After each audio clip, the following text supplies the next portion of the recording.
ইসলামী ব্যাংকে কর্মরত চট্টগ্রামের প্রায় ৪০০ কর্মীকে চাকরিচ্যুত করার প্রতিবাদে ঢাকা-চট্টগ্রাম মহাসড়কে মানববন্ধন ও অবস্থান কর্মসূচি পালন করেছে ভুক্তভোগীরা। সকাল 10:30টার দিকে ফৌজদারহাট ক্যাডেট কলেজের সামনে তারা এই কর্মসূচি পালন করে।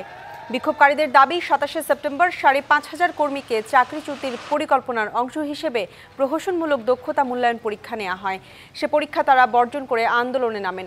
পরীক্ষায় অংশ না নেয়া এবং আন্দোলনে অংশ নেয়ার কারণে চট্টগ্রামের ৪০০ কর্মকর্তাকে চাকরিচ্যুত করে ব্যাংক কর্তৃপক্ষ।